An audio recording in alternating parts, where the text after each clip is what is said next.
This episode of the DJ Force X podcast is proudly sponsored by Fixed. Fixed is a fan and artist-friendly independent record label that specialises in hybrid electronic rock. It's home to the likes of Sellout, Blue Starly, I Will Never Be the Same, Richie Nix, The Algorithm, Voicians, See the Akira, and a whole bunch more. Check out their latest label sampler for just $1 at their official store, fixedstore.com. That's FIXT store.com. Save 10% off your first order by using my coupon code FORCEX. That's FORCEX. They have loads of shirts, hoodies, stickers, posters, and many other accessories for all their artists, and this is available worldwide with fantastic international shipping rates to go with that. So head over to fixedstore.com and check them out. And don't forget, use my coupon code FORCEX.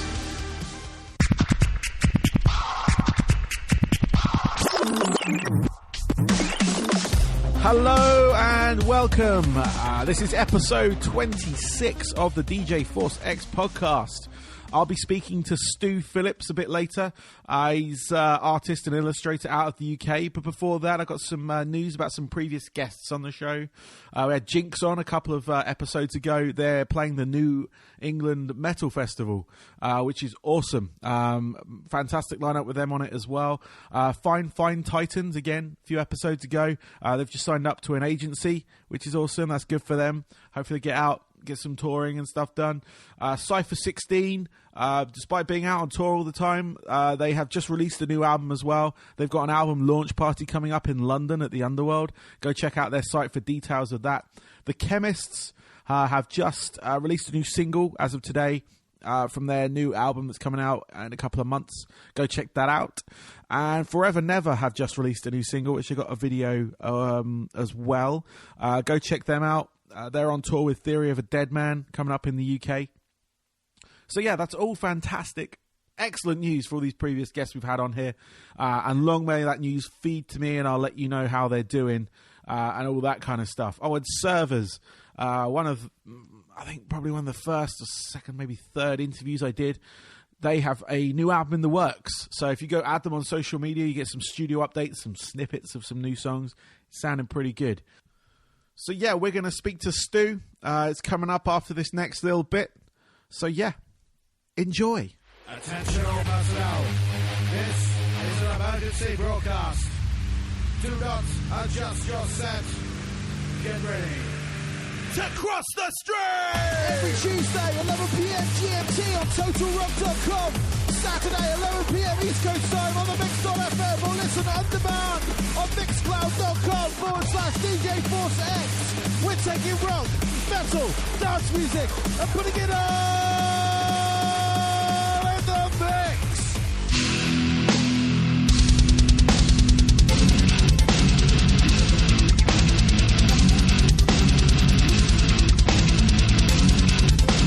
Welcome to this episode of the DJ Force X podcast.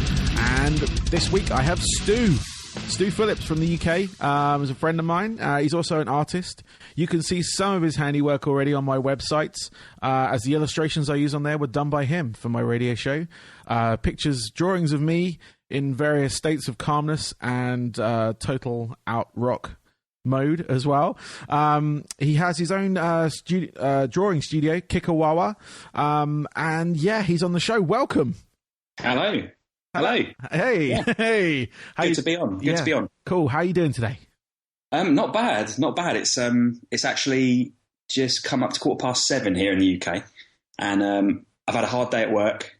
And my little boy's just gone to bed, so I'm a bit knackered, and I'm also trying to talk a bit quieter as well, so not to wake him up. Okay. But happy to be on and happy to chat about work. Awesome. Well, firstly, I'm going to say it out here in a public domain. Thank you for your work you've done for me. That's all right. It's fantastic. I continue to use it. So if anyone hasn't seen it, go to my website now, djforcex.com. It's nice. Right there. It's huge. It's the only picture on the website. So yeah, no, you're welcome. Very welcome. Cool. So what we're going to do, we're going to sort of get a bit of history on you. find out where you got started, where you're going, Yeah. what we, what inspires you, things like that. Excellent. So let's start from the beginning. What got you started on this field? Oh my word. I started drawing probably when I was about 6 years old. And I met my best friend in school back then, who was, even at the age of about 7, 8 years old, he was incredibly talented, and he was very, very, very into Marvel comics in particular, Spider-Man in particular. Cool. And I'd always sort of doodled and drawn, and I knew that I loved drawing. And then he kind of focused me that way towards comic books. He sort of showed me lots of comic books, and I thought, this is really cool. I'd never seen anything like it before. Mm-hmm. And he really got me into it. And sort of the more I read comics and the more I got into the stories and the more I got into the art, I knew basically from probably about 7, maybe 8 years old, I knew that it's all I wanted to do with my life. You know, sort of most kids think to themselves, you know, I want to be an astronaut, I want to be a fireman, I want to be a policeman. I thought, I want to sit at a table and draw doodles all day. And that's kind of where it started, really. It was my really good friend who, unfortunately, passed away last year or the year before. And so I have a lot to thank for him. Lot to thank for him, basically. Cool. So that's where that started. All right, cool. So from there, from that young, tender age of 6, you worked your way through, obviously, schools and things. Were you majoring in art, if you will? Yeah, back here in the... I'm pretty much self-taught. I've pretty much always been self-taught, but I did do 4 years of art and design at college, and then I was very, very lucky to get on a very rare course here in the UK, which I know it's not rare in the States. It was a sequential illustration course, which is basically comic book art. Oh. And it was the only college and the only college to offer the course. So it was the only one of its kind. And they were only offering 6 places, and they were interested in my application. So I went for an interview and I got a place, and it really turned things around for me. I did it for 2 years. And it was incredible. Unfortunately, it was in a place called Swindon, which is an absolute cesspool. It's pretty much the greyest, most concrete, toilety place in the UK. Yeah. But I had to travel there every day from Guildford, which you know very well. Yeah. But it was absolutely worth it. All my tutors were working professionals. They either worked in the comic industry, in the gaming industry, or children's books. So we were being taught by working professionals. Yeah. And it was one tutor in particular that really turned things around for me, because I was struggling, trying really hard to draw, I suppose you could call it the Marvel way. So really sort of dynamic Marvel physique, superheroes and stuff. And I was struggling. And then he took me to one side and sort of asked me what it was I really enjoyed doing. And I said, well, I've always enjoyed just sort of doing cartoons and doodling in my sketchbooks. Mm. So he said, focus on that. And he said, I think you'll find you'll enjoy what you're doing more. He said, don't listen to what anybody says to you, you know, in the industry, you know, cartoons are for kids, and, you know, it's not a credible art form. And he said, you'll also find that through doing cartoons, you might come full circle again and end up drawing more sort of realistic physiques. And they weren't wrong. They were not wrong. I studied on that, and I worked really, really hard at it. And I can draw sort of semi-realistic, semi-cartoonist pictures now. So yeah, I did that, and then I just got a boring, straightforward job, and it was soul-sucking and crushing. And then it was my now wife, girlfriend back then, said, you know, go to university, get yourself a degree, you know, with something to do with art, and see where you go from there. So I went to a lovely place called Farnham. Oh, yes. In Surrey here, in a university for creative arts. I know that area incredibly well. That's where I lived. Farnham, yeah. I did a graphic design course, and sort of everything I could possibly learn from the tutors there. But I was kind of fighting a bit of a losing battle, because I'm a very much traditional artist. So I do everything in pencil, then I ink it, I can colour by hand, but I tend to colour with computer quite a bit because it's what I get asked to do for commissions. But yeah, it just gave me a few more computery techniques, I think, is what I got from university. But it was the sequential illustration course in Swindon, of all places, that really turned it around for me. Well, that is really good. Getting taught by working industry professionals is great. It's invaluable. Invaluable. Yeah, it's the same in the music field. You can learn so much from you get your bits from various tutors, teachers on the music side of things. But if you know that they're working, if they are still working while they're with you, it makes a hell of a lot of difference because they're in that mindset. Definitely. And you learn so much from it because when you're a teacher, because I was a teacher for about 4 or 5 years, and you get into a template situation. So you're teaching by a template. And I found when I got into that, I was like, no, I've got to get out and work more because I was doing like a DJ technology course. Yeah. So I get out and DJ more, and it totally changed my style of teaching and the knowledge I could pass on to some of these kids that actually wanted to learn DJing at the time. Yeah. And it does. It makes a whole world of difference. And it does. And I have to agree, Swindon is a bit of a hole.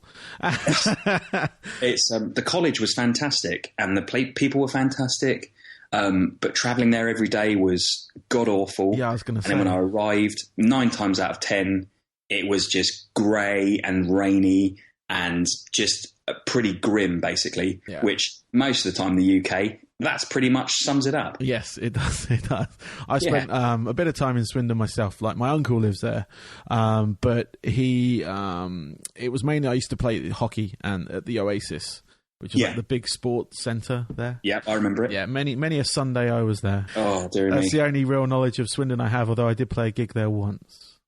Just the once. And I can't remember what the venue was. Never called. again. No. I remember. Did it take a bit of your soul? It may have. We were playing with No Consequence at a show. Okay. Yeah. Who are another local band to you now, not local to me anymore. But we played this show, and I can't remember the name of the venue, but I remember it being a pain to park for, and just one of them shows that I just remembered it was in Swindon. Yeah. So, that's it. That's it. But of course, by name alone, no great stories to tell. No. There you go. So from that, you're now. Are you still in your day-to-day job or whatever you want to call it? I am because I've always been freelance with it. And when you're freelance, you pick up jobs from people that obviously come across your advertising, come across your websites and stuff, companies, organisations, whoever it is that wants to commission me. And generally as an illustrator, unless you work for a games company or a book company or an animation studio, being a freelance illustrator, it's not an everyday job. Yeah. So I do something that's very close to my heart as well. I work in a special needs school. I always sort of knew that I wanted to work in schools somehow ever since I probably was in secondary school. Just over the last sort of, I'd say, last 10 years, I've gained experience. I gained experience at different schools. And then I applied for the job that I'm in now, and incredible. I've been in it 4 years. I've learned tons and tons of stuff. There's so much that you can offer kids with special needs. You can open up their world massively. Yeah. And there's so much that you can learn from them as well with how they could communicate. That's like the main thing we do is learn how to communicate with them. Yeah. But I've been lucky enough as well to do my artwork with them. So that's really cool.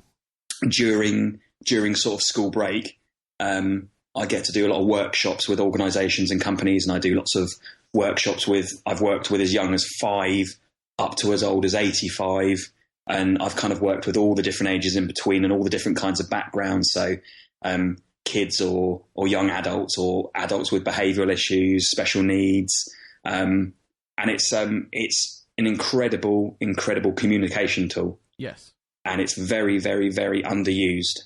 Very underused in this country. Mm. I don't really know about anywhere else, but I try to focus quite hard on that. And I really enjoy my workshops that I run for companies, because mainly I enjoy it. To the kids or whoever I'm doing the workshops with, really get something out of it. And 3, in terms of my freelance work as work and as a job, it's the best kind of work I can get. And then I just get little commissions sort of drip in here and there from people that kind of randomly come across my stuff. Or if I've done quite a bit of advertising, then people will sort of get hold of me, and I'm about to go to a big comic convention here in the UK. Yeah. It'll be nothing. It won't be a patch on anything over in the States.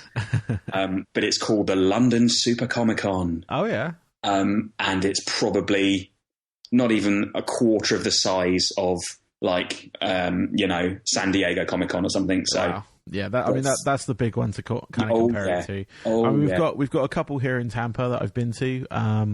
The main one, which is the Tampa Bay Comic Con, which is about the size of like Earl's Court, I think, in size.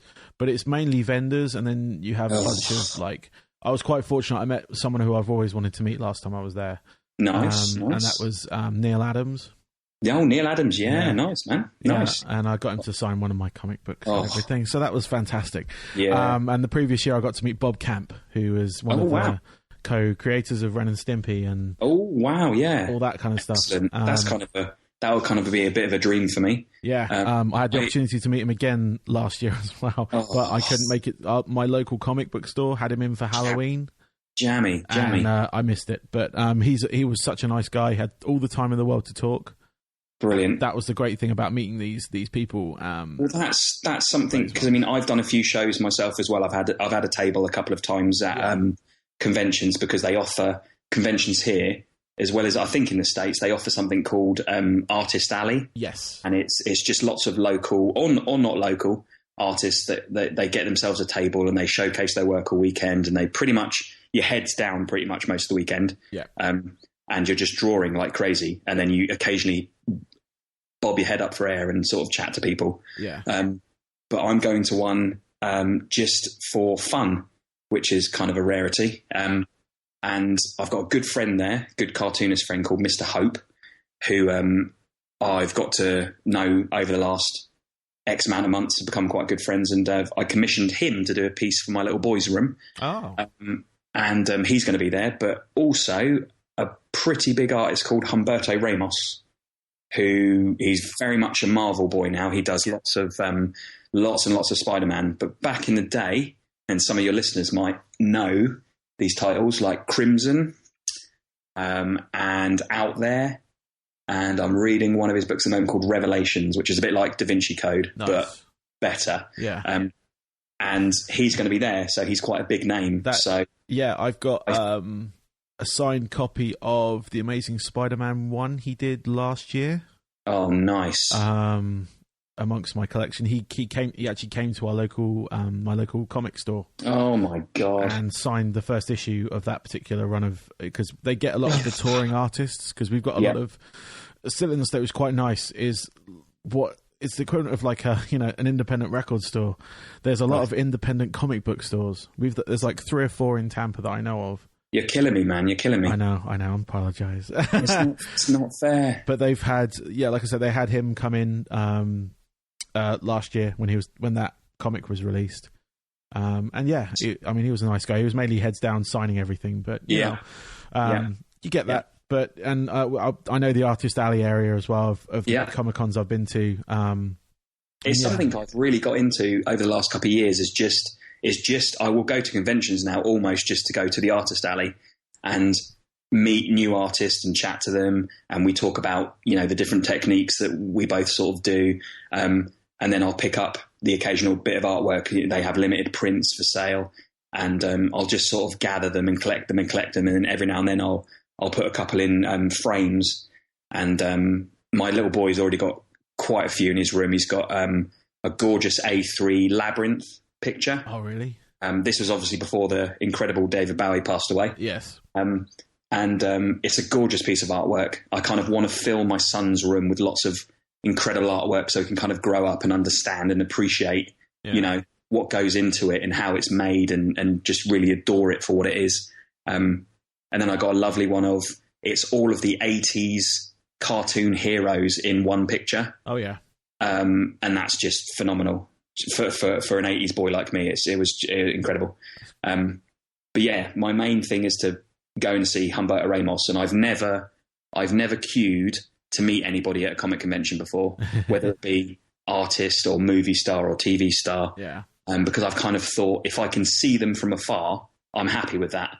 You know, I don't feel the need to sort of go and meet them and bug them. But Humberto Ramos has always been one of my sort of comic idols, and his style helped drive me with a bit of my work.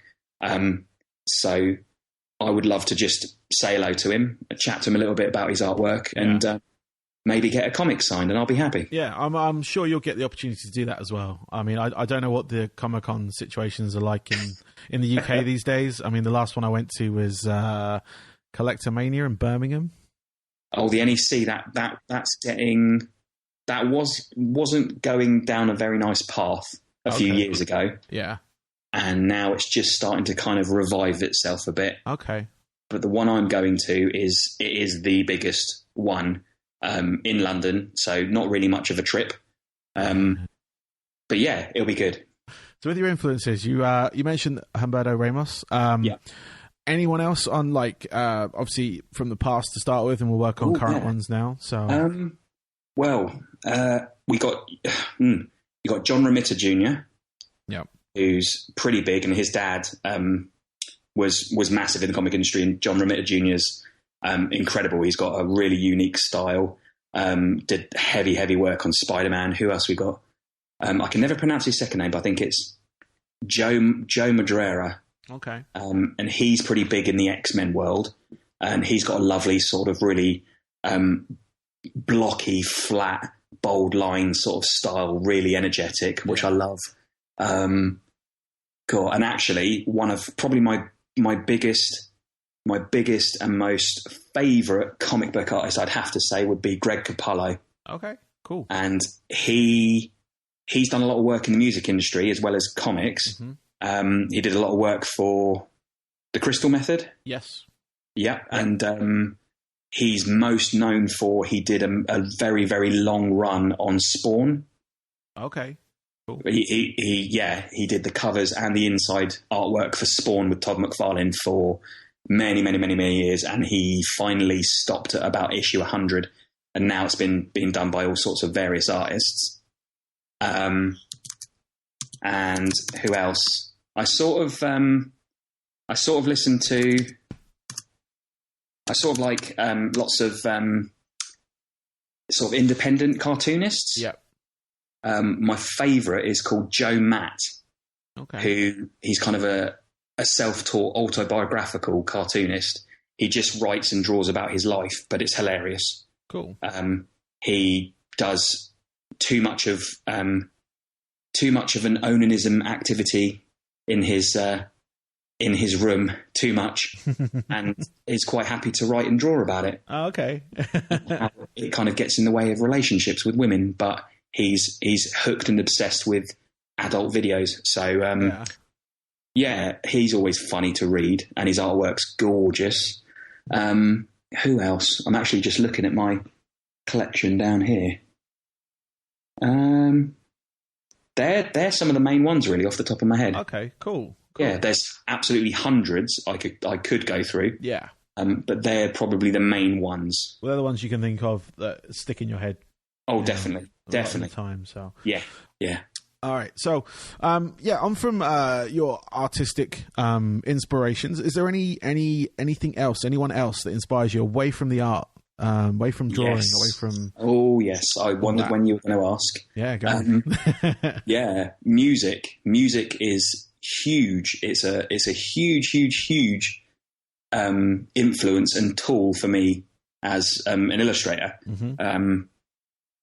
Different kinds of genres of music can kind of drive me to draw different pictures. And a lot of the kind of music I listen to these days, I mean, I'll always be metal at the core, but I listen to such obscure stuff these days. I mean, I'm a big Mike Patton fan. Yeah. So I love Phantomas, a lot lot of his side projects. I just bought his new one the other day, Nevermen. Oh, yeah. That's very, very good. It's a bit odd to describe, but it's quite electronic-y, soul-y, kind of instrumentally. Yeah. Instrumental's probably what I like listening to the most. I'm not really, when I'm drawing, I love listening to music that's got no vocals. So one of my favourite bands is Explosions in the Sky. Yeah. Which is a lovely instrumental 4-piece from Texas. They're really good. But I've got to say, probably the biggest musician that has the most influence music-wise and with my artwork is Mr. Devin Townsend. Cool. Obviously of Strapping Young Lad fame. Yep. But he's probably built himself up to this a stage now where people sort of seem to know him more for his newer stuff now than his old stuff for Strapping. Yeah. So his new stuff's really good. His Devin Townsend project, sort of experimental first 4 records that he brought out were phenomenal. All different styles. And then he kind of went on with it. But he released an album last year called Casualties of Cool. Yeah. And it's a really kind of dark, atmospheric, bluesy country album. And I was lucky enough to go and see it perform live. He performed in London at the Union Chapel. Nice. And it was an incredible venue for a gig like that. Yeah. And that's an album that I'm listening to a lot these days. That's really driving me with a lot of my work. And then I'm a big electronic fan as well. I like bands like Fuck Buttons. Yep. There's DJ Scott Jegg. Yep. Who else? Next Life. Oh, too many to mention. And then I'll go even obscurer with some artists here in the UK. Artist called Kid Carpet. Oh, yes. Yeah, I've heard and of him. he makes lots of music with kids' toys. And I've been lucky enough to do a little bit of work for him. And I've met him a couple of times. Oh, that's really cool. And another guy, which I don't know if you've ever come across, called Mr. B, the Gentleman Rhymer. Oh, yes. Yes, I have heard of. I've been lucky enough to meet him. And I almost was going to do a regular monthly online comic book about the adventures of Mr. B, but it never happened. Oh. So, yeah, too many other things going on. But for anybody that's never heard Mr. B, he's a posh English rapper who dresses in tweed and wears a cricket hat and has a very nice waxed moustache and plays a banjolele. And he just does posh English versions of classic hip hop. Yes. So, and then tweaks it a little bit and adds his own little words and stuff. And it's hilarious to say the least. Yeah. Straight Out of Surrey comes to mind. Have you? Yeah. My favourite track is Smoke My Pipe. Nice. That is rather good. And he's created this genre of music called chap hop. And he seems to be doing quite well. Oh. And when I spoke to him, he said he started off in a very well-known UK hip-hop band, but he never told me which one. And he said he wanted to kind of break off and do his own thing. And then that's when he kind of thought, well, I come from Surrey and I've got quite a posh accent. Yes. So I feel like I could do something with this. So, he decided to do this posh hip-hop gig. And it's doing him quite well. I'm going to have to find out where he was from. He's from Cheam. From Cheam. Cheam. Okay, I know Cheam. Which he says is not as posh as it's not as posh as people make it out to be. Mm. But he said it was posh enough. Yeah. Yeah. So but Devin Townsend.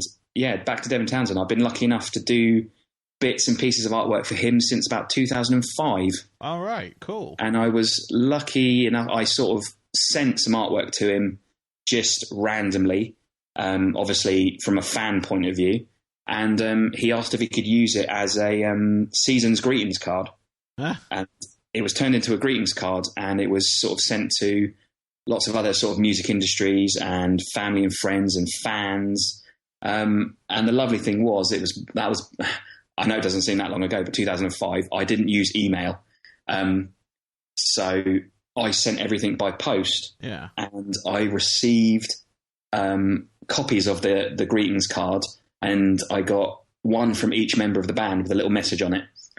And then ever since then, they sort of mentioned that they wanted to stay in contact and see if we could do various sort of projects and pictures. And the last time I think I heard from them was about 2009, when Devin was just about to relaunch his career. And they said they wanted to use my work as some sort of downloadable wallpaper for the website, but that never happened as well. Okay. But generally, I've been in contact with them and been nice enough to receive some nice letters from Devin and his wife and from his sort of PR people, etc. But yeah, which is really nice to sort of receive confirmation from people sort of that personally, especially like letters being sent in the post. Yeah. Like that. It was quite a thing for me. It's a good feeling. Yeah, especially from one of your like heroes, if you will. He is. You know, he is, because he's so versatile. Yeah. He's really versatile. I'm an honest fan though, because you sort of got fans and then you've got fans. Mm-hmm. And I'm just a fan. You know, I love his music, but I don't enjoy everything he brings out. No, I'm very honest with some bits and pieces of his that I don't like, including there's one strapping album that I'm not really too keen on. Actually, probably two. The third album, the self-titled, and the last album they did, the New Black. In my opinion, City and Alien are his crowning achievements with strapping. Yeah. And then, all of the Devin Townsend project stuff.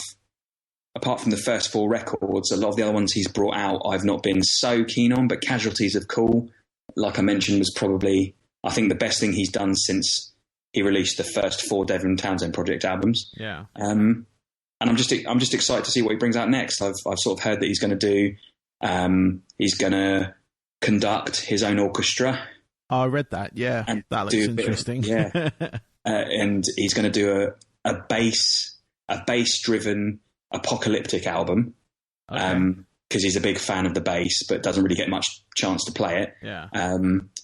But he sort of says that he wants to end up just kind of being a bass player in a band and not have too much responsibility. Okay. But we'll see how he goes, because he's got another Devin Townsend project album coming out. Yeah. But yeah, he's just very prolific. He's always writing, and some things he kind of doesn't use. And then there's a lot of material that he'll kind of go back to and listen to and think, yeah, I can do something with that. So his music essentially drives me with my artwork. Cool. That's really awesome. And like I said, having to meet someone, not having to meet someone, but actually meeting someone like that and speaking to them, and then being more on the level of a contemporary than being someone who knows that they have fans, if that makes sense. And Definitely not abuses that fact, but, you know, knows that they're at the top of the pyramid and everyone's looking up, and you know, and it's nice when they come down and they speak to you on that level, because they do say never meet your heroes, but, you know, occasionally. Well, I had the chance. I've had the chance one or twice to actually meet him, but for one reason or another, it didn't happen. Yeah. And I don't actually think that's such a bad thing. And I don't know now if I got the chance to meet him. Yeah. I don't know if I'd go for it, but I have a very good friend who's good friends with him and says he is the most down-to-earth person. He's very honest about his career and about what he does, and he knows that, you know, he wouldn't be here unless people listened to his stuff and kind of supported him. And it was something I was going to mention as well about how artwork and music is connected. Again, I'm not a technological person, and I'm not one for downloading. I still like to buy CDs, because of the illustration point of view, like all the work that goes into the artwork that goes into a CD. I just think to myself, it's like a comic book. 5 people spend, you know, they spend a lot of their time making this comic book. So that's a reason to buy it, because they've spent a lot of time making this piece of art. Yeah. And it's the same with buying a physical CD, as well as the music itself, which is incredible. I buy it for the packaging and I buy it for the artwork in the sleeve and the photography, because that all helps build the image of what you're about to hear. Yeah. So that's important to me. So I will always buy CDs, but that's not to say that I don't mind people giving me stuff for free. If people send me things, I'm quite happy to download what they've sent me. But I'm not one that kind of goes searching on sites and using different kinds of forms of ways of downloading the stuff. Yeah. So I love to buy CDs. Yeah, no, because you do lose that without the physical product. I think that's with the rise of vinyl again. Yes, because you are getting that large format print in it, and like you say, you open up the gatefold, and it does. The artwork tells the story of the album. It does. In as much as like it could be in, like you say, a comic book form, or it's just the image that is portrayed on there, and you listen to the music and you know how that's worked. Yeah, definitely.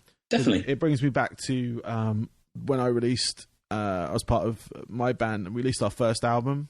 And it's got this story that runs through it, like an actual, like, you know, fairy tale story that we wrote. Yeah. And I always wanted it to be done in comic book form.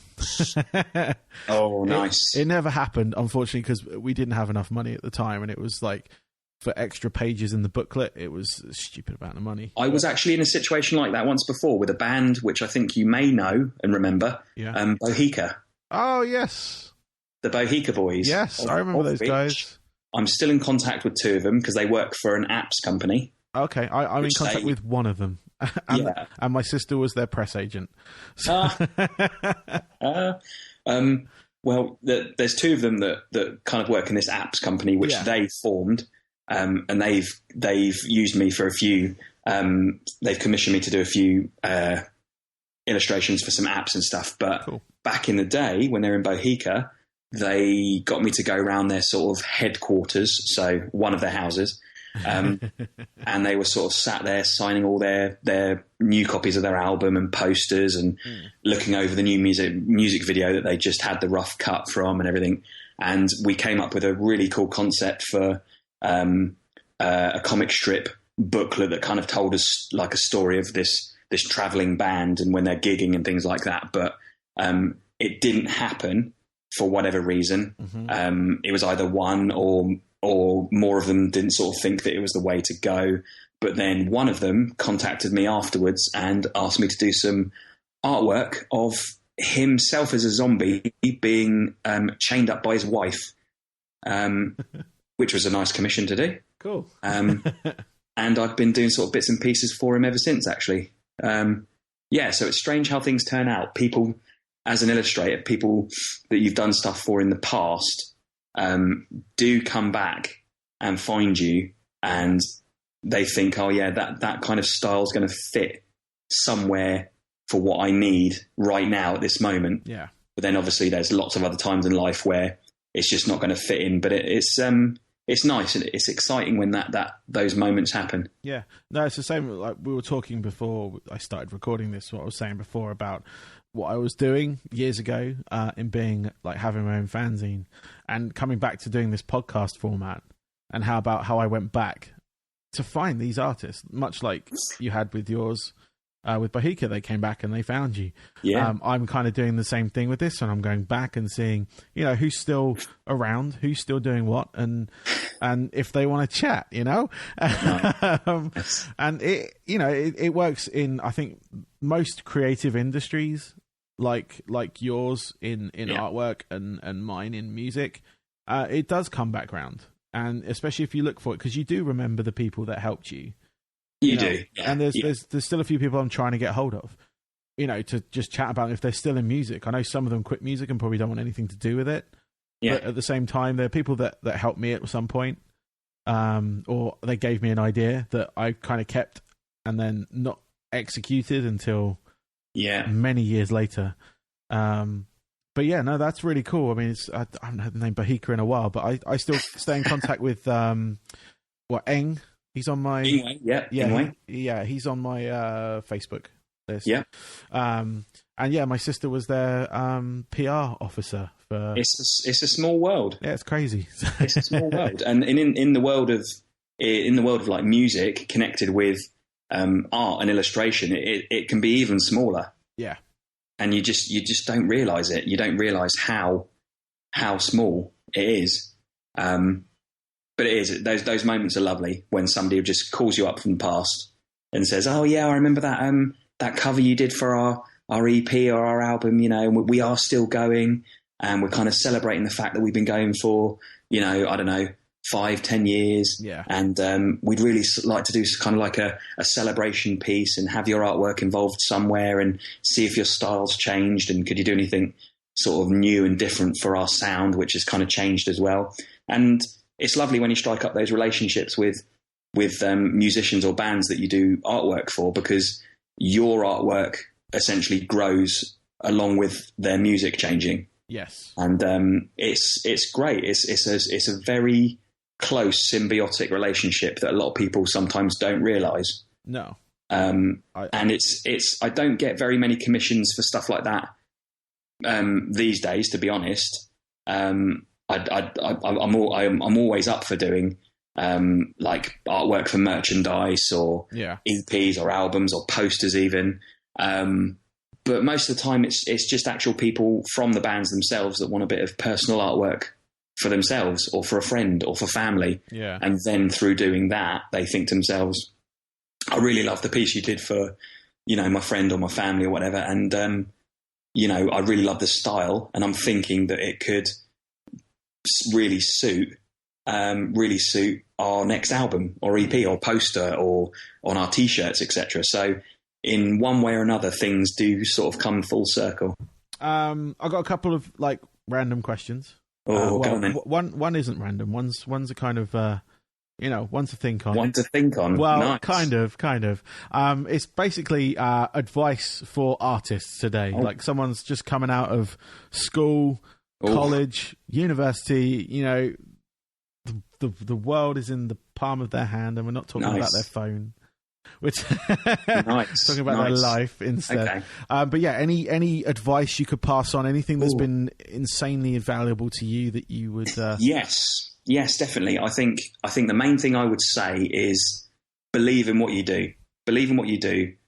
Value yourself. Never undervalue what you can do, because in a world now that's so technologically driven, being able to do anything by hand there is still a need for it, because what a lot of people don't realise is everything that we love in life, whether it be phones or cars or buildings or whatever, would have started as a drawing on the back of a napkin probably. Mm-hmm. So illustration is always valued. Companies always need it, whether it be in the movie industry, animation, games. Things always start off as pictures, and that's probably I think I've probably come up with a pretty good quote actually that I'll use for myself in the future. Things always start as pictures. So yeah, just believe in what you do. Don't undervalue what you do.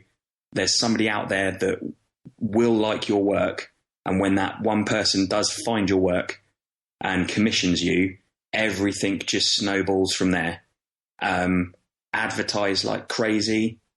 Do every kind of social media thing you can do. Talk to everybody. Talk to people face to face. As an illustrator, go to companies, talk to them face to face, because you can get a better understanding of what they really want and what they need. Because sometimes things don't come across well on email or phone. So yeah, I think that's cool. Yeah, and use everything you can around you as well. Use local companies, use local printers, and just soak up as much knowledge from any other artists that you know, whether they're your friends. I don't really think there's such a thing as really professional illustration and art and stuff, because it's such a broad medium. And yeah, I think that would be it actually. Okay. That'd be it. Yeah. Cool. And as my podcast is mainly centered around music, we've talked about your favorite artists, but let's bring it down to 3 albums. Ooh. Right, 3 albums that make you. Make me. That's a really good one. That is a really, really good one. Okay, those albums would be Terrier by Devin Townsend in his sort of solo career. Very, very emotional.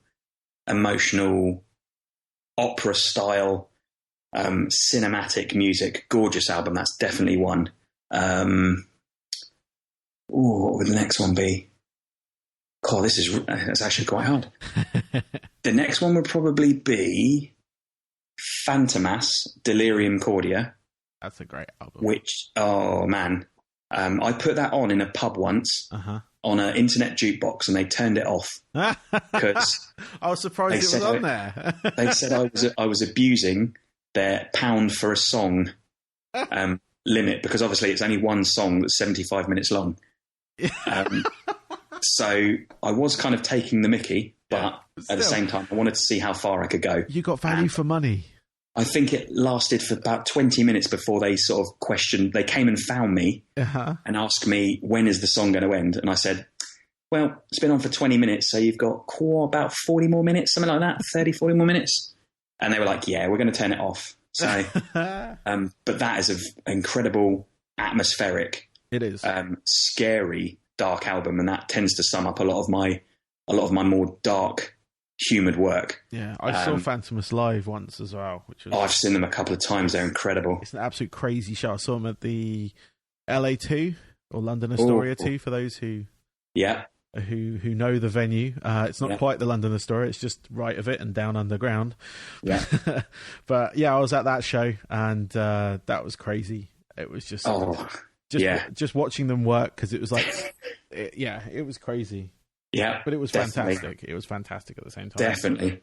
A third album. Yeah. Oh my word, this is really hard now. I actually have some CDs in front of me, so I'm looking at them, hopefully trying to pluck something out of nowhere. No, actually, Explosions in the Sky, who I mentioned earlier. Yeah. Which album? Their albums kind of have sentence titles. Okay. So they're quite long. They're a bit artsy-fartsy. But I can't actually pick the album. It's just one of the Explosions in the Sky. Okay. Is that going to be any good to you? That's fine. How many albums do they have? Oh, wow. I think they've got their 6th or 7th one coming out. All right. So there's quite a few to pick from, but they're all like long names. Yeah. Okay. Yeah. All right, no, that's fine. Let's just go with that. If you can't remember it, then... but you know it's one of them. It is one of them. It is one of them. All their stuff is fantastic. Put it that way. All of their stuff is fantastic. Yeah. And I love it all, but I think there probably is one album that kind of sticks out more than the others. But at the moment, it's not coming to mind. No worries at all.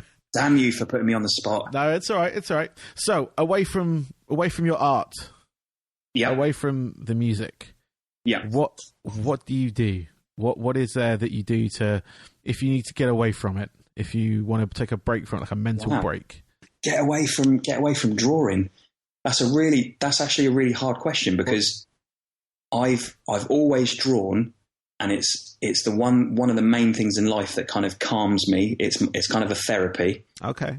So to get away from it, I think if I'm working on a commission that I haven't really got a lot of stock in, if I haven't got a lot of drive to do it, other than the fact that I'm being paid to do it, how do I get away from it? It's got to be movies. I'm a massive, massive movie buff. Yeah. Huge movie buff.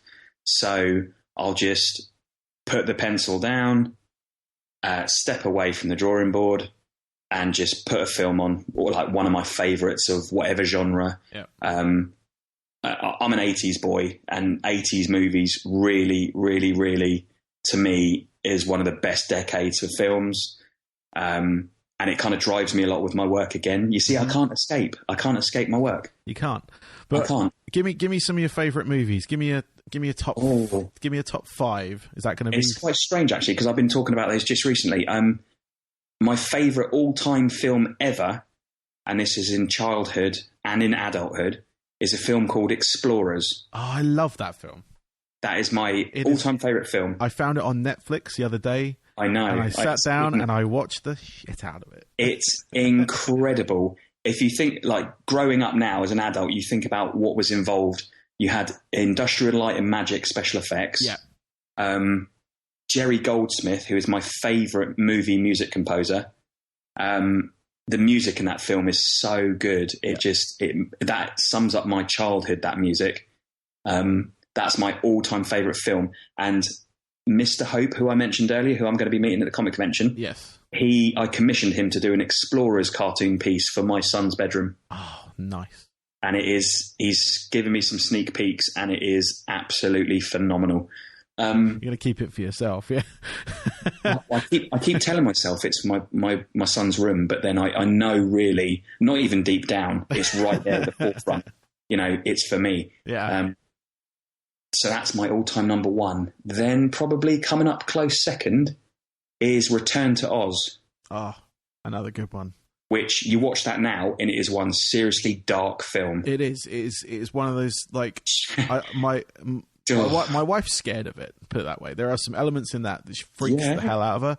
But I remember watching that and thinking, this isn't Wizard of Oz. No. It's that using the phrase, we are not in Kansas anymore. Yeah. We're not in Oz either. No, we're not in this little wonderful area with the high pitched voices and the poppy fields and the cowardly lion. You've got really scary, dark, wind up toys, guys with wheels for hands and legs. Wheelers, I think they were called. The Wheelers, yeah. Scary stuff. Scary stuff. It's like watching what was I watching the other day? There was this scene in the new Mad Max movie. Oh, incredible film. Incredible film. But you know that scene where they go through the bog? Yes. And it's the guys on stilts? Oh, God, yeah. And that just reminded me of the Wheelers. I was like, did they go to Oz? Exactly. Yeah, exactly. The film starts off with Dorothy having electric shock therapy. Yeah. Which you don't think about it as a kid. No. And then you grow up and you realise what it is she's having done, and you just think to yourself, oh, my God.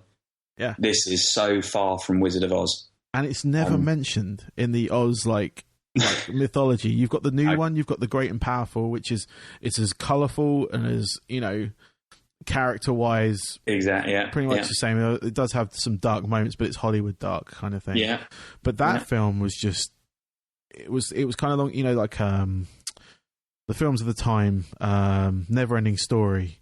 Labyrinth and things like that. Yeah, they always had those dark. They're kids' movies, but they had these dark, undertones. Yeah, oh, God. You watch it when you're older, and it just resonates more. Oh, definitely, definitely. And it's one of those things that if you didn't grow up watching it, and if you watch it now, you can't quite understand it as well. Yeah, as if you saw it when you were a child growing up. Like when I was a kid, all those kind of films were on at Christmas. So like Labyrinth, Goonies. Dark Crystal, and they're always associated as Christmas films for me as well. Yeah, they are. Any other time of the year, it's like no, it's Christmas movie. It's like Star Wars to me is a Christmas movie. Yeah. No, you're right. Because they were always on telly at Christmas when we were kids. But obviously it's all changed now. Yes. But then occasionally they bring the odd one back and they show it. I mean, I'm trying to think what number 3 film would be for me. Let's go with the comedy genre. My favourite comedy has probably got to be Clerks. Oh, yes. I'm a big Kevin Smith fan. Yeah, me too.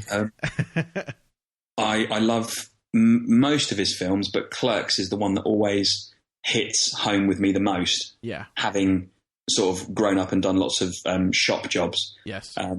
So you kind of understand a lot of the jokes. Yeah. And I loved Clerks too. I think they were on a par with each other. They were just as good as each other. So Clerks is probably in the comedy category. That's really cool because that's actually up there as one of my favourite films of all time as well. Brilliant. Yeah. Well done. I remember. Well done. Yeah, I remember seeing it. I used to work in a video store. So you see the connection here. Nice. But no, I remember watching it randomly. I just saw it. It was one of those things you just pick up. Yeah. I used to read like Empire and stuff, and they mentioned it in a little bit. But anyway, I picked up, watched it, and it's black and white movie. So you think, what? But then you listen to it's the dialogue that draws you in. The conversations these guys are having are the conversations you do have. Yeah. Especially when you're in that kind of monotone job. Yeah. You get all these characters that come in occasionally, but you've got to fill the rest of the time in, And let's face it, Randall is one of the best characters ever made. He is the voice. He is the voice of humanity's hatred. Yes, he is. He just sums things up so perfectly, bluntly, and so wonderfully disgustingly at times. He's just, you can't get enough of him. and I cannot wait for the third film. Cannot wait. Yeah, he keeps delaying it. He's making these the Canadian trilogy at the moment. So have you seen those yet? Any of those? Have you seen Tusk? I've seen bits of Tusk. Okay. We haven't had Yoga Hosers here yet. No, that's just been through one of the festivals here, so we haven't got it yet. So, and what's the other one? He's doing like a moose version of Jaws. Yeah, Moose Jaws. Is it called Moose Jaws? Yeah, it's called Moose Jaws. I didn't know that was the title.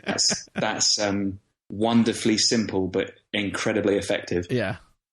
Oh my God, I can just see the poster now. Yeah, I can see it. He's got Mallrats 2 filming in the summer. That's it. It's called Mallrats. Yeah, something along those lines. And then Clerks 3 after that, I believe. So. And I was a big fan of the Clerks cartoon. Oh, I love that as well. The Clerks cartoon, Chris Bailey, who's a big name in the animation world, who did primarily lots of stuff for Disney. Yeah. His style for that was just was just gorgeous. It was bang on. It was perfect. But in true classic style with a lot of TV series, it got cancelled. It did before. It didn't show in sequence, and it was like 3 episodes aired. But there is talk of him doing it again.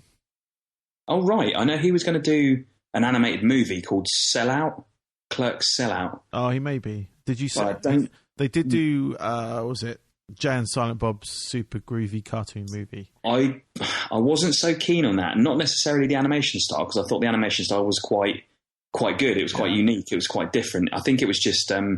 I think it was the Blunt Man and Chronic thing, which I was never so keen on. Yeah, I mean, I was fortunate enough to see it. I went to go see one of their live podcasts. Oh, wow. I went to see the Jay and Silent Bob Get Old podcast. They came to St. Petersburg, which is the sort of city town next to Tampa. Yeah. And they played the movie afterwards. Oh, fantastic. But you're right. The story on it is a bit much to take in. Exactly. I mean, like the animation's great. I don't think it's as good as the Clerks animated series. I wish it was done in that style, but obviously there's the money factor at that point. You know, you get that guy back in, and he's going to cost you probably 20 times more than the guy they had. Exactly. but as is the world and music come together, you always find someone that could do it cheaper for you. I collected quite a few of the animated figures. Oh yeah. As well, they were called in-action figures because they didn't do anything. I have 3 of them in front of me on my desk. Fantastic. I've got a couple in front. I've got Dante Randall and Jay and Bob from Dogma. I've got Dante and Randall. Yeah. And I've got Brody. Oh, Brody, yes. I used to have Brody. I used to have the Golgoth and the Shit Demon. Uh-huh. And I had Loki, one of the angels.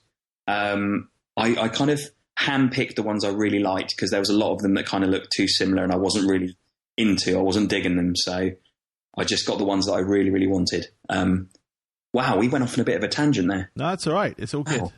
Where did we get to with the movies? We got to... Clerks, number 3. Yes, Clerks was your number 3 because in the comedy category. Number 3.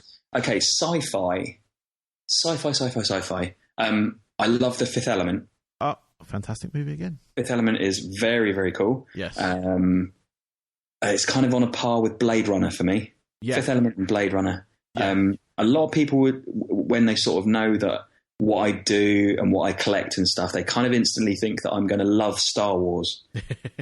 I like Star Wars. Yeah. I don't have the massive kind of adoring love for it like a lot of people do. Yeah. I understand why they do. Yeah. And it is a really, really good bunch of movies apart from 1, 2 and 3.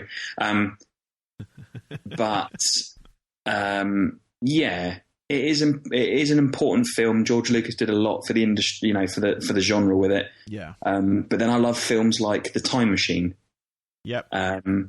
And sort of older films like that, and Warlords of Atlantis, lots of Doug McClure films and things like that. But I'd probably say Fifth Element's the one that always sticks at the forefront of my mind with sci-fi. Yeah, it's a great movie. My kids love that movie as well.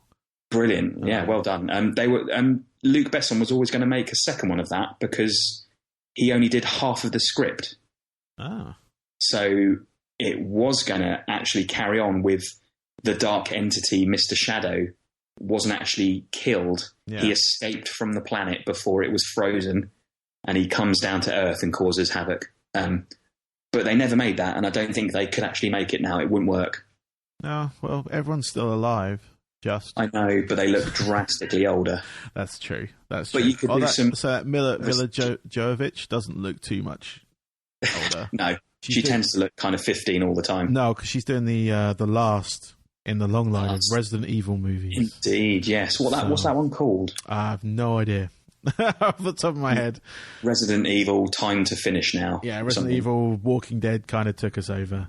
Yeah, let's go out with a bang. Yeah. And thanks for watching. Yeah. Maybe that's what they should call it. Resident Evil, thanks for watching. Yeah. Maybe, because there's people that have been hanging on for them all the time. Or they'll do what they do with every other movie at the moment and turn it into a universe. So exactly. The Resident Evil universe. Which wouldn't be too bad. No, but you could encompass a lot of people in there, a lot of like films and TV shows. So and just link them in some obscure way. Yeah, yeah. Where are we up to now? 4. We are on 4. Was Fifth Element. Okay, so we're on to number 5. We need to hit the horror genre. Go for it. And the best horror for me always will be the original Halloween. The damn fine movie. The original Halloween. Absolutely phenomenal. It's, to me, what 100% personifies what horror is. On the edge of your seat, you know where the killer is, they don't. It was filmed fantastically, one of John Carpenter's best, brilliant music, fantastic character, which they absolutely rinsed, and got as much out of him as possible. And they're still going. I've liked pretty much all of them, and I was very impressed with the Rob Zombie remakes. Yeah, they were very, very good. They were very. He did it with a lot of heart and love for the originals, and just kind of slightly brought them up to date and made them a little bit more gruesome, which is just typical Rob Zombie. Yes. But I love Rob Zombie's films. I feel like he's a much better director than a singer. And I don't know if that's going to have a lot of people hate me. Well, he was never known for his vocal ability. It was more of his stage presence. It was stage presence, stage show. I know recently he's kind of just gone out with him in a band. And I think he's just trying to get that down, being a bit more raw. Yeah. Because I think he got a bit like pulled back into having like full production and everything. Yeah. So I think it's but yeah, he's a damn fine filmmaker. His new film looks interesting. What's that called? 31, I think it's called. That's it. Yeah. 31 like insane psychopath killers or something, isn't it?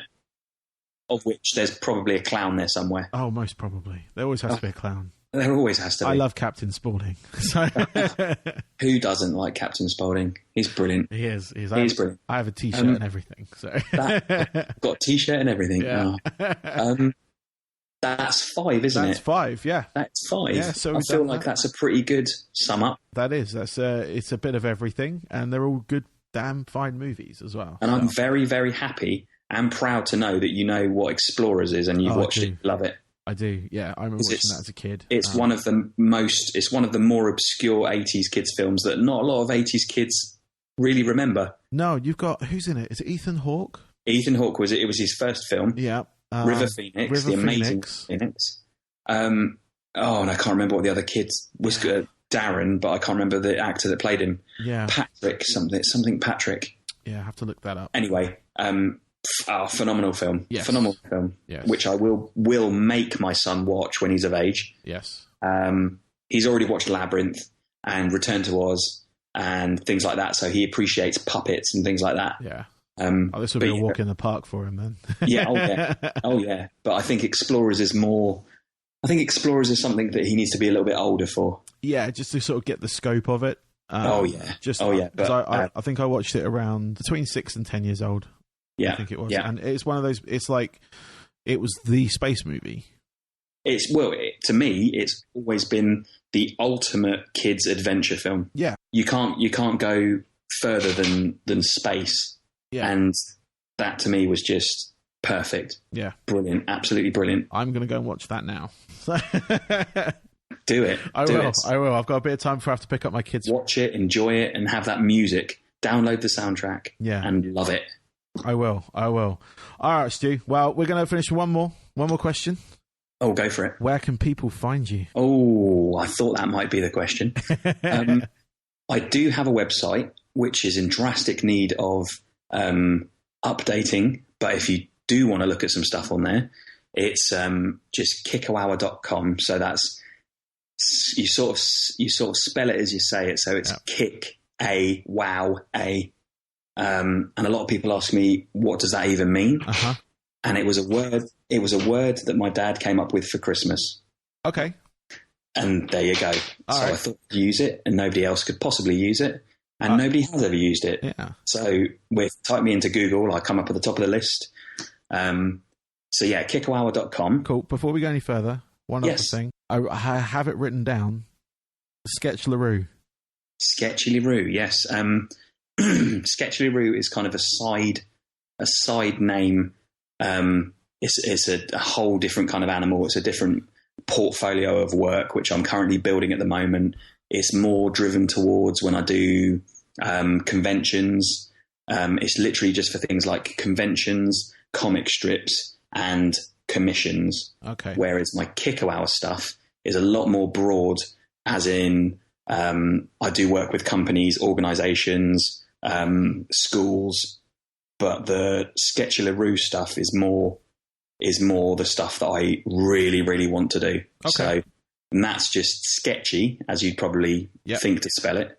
LA and then RUE. So 3 separate words, Sketchy LaRue. So Kickawowa, Sketchy LaRue, and Pencil Jam are all on Facebook. Okay. Yeah.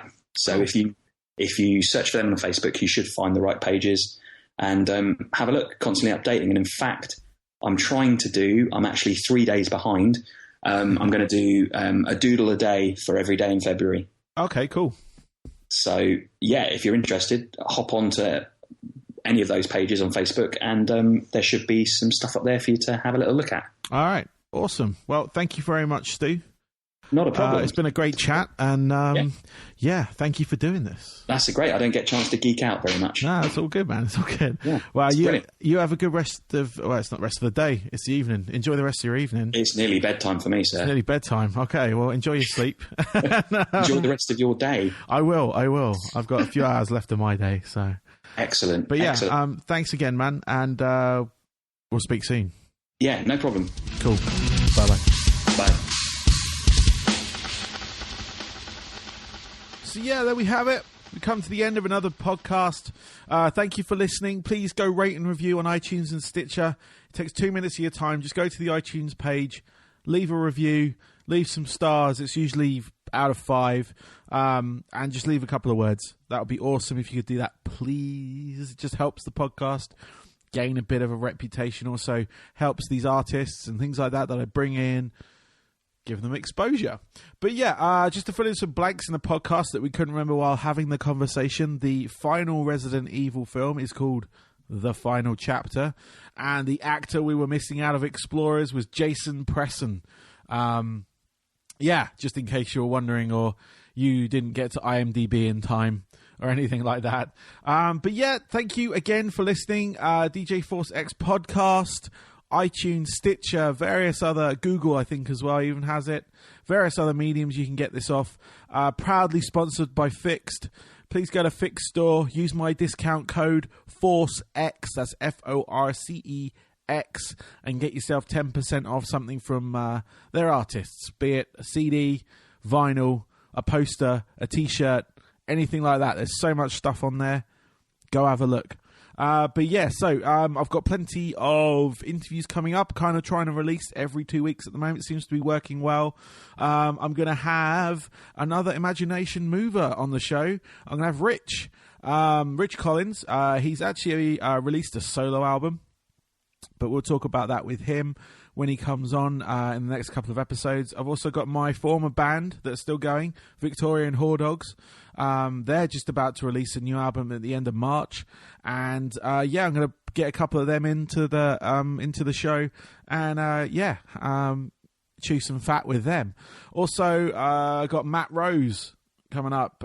You may or may not have heard of him. He's worked with Dirty Phonics, Excision, currently working with Go Mad and Monster. He was also in Monuments as well as their singer. But yeah, he's going to come up on the podcast at some point soon. And I got a whole bunch of others that are kind of penciled in that we're just trying to get confirmed. But yeah, trying to go for every 2 weeks. Touch wood, cross my fingers, all that kind of stuff. Like I said, it seems to be working at the moment. Have one at Christmas, one in the middle of January, one at the end of January, beginning of February. This one obviously lands Valentine's Day weekend, so have a good one, everyone. If you're listening to this, then have a good one on your own. Anyway, and then one at the end of February as well, and so forth and so on. But yeah, if you're enjoying it, please rate and review it, or even just drop me an email, info@djforcex.com, or find me on social media. I am at DJForceX on Twitter and Instagram. I am on Facebook, facebook.com/DJForceX. Or check out djforcex.com. It's just a page at the moment, but there's going to be some stuff coming soon. Mainly streaming, all that kind of stuff, all the audio from the radio show and from the podcast and stuff like that. So I make it a bit more interactive. But yeah, so until then, this is DJ Force X out.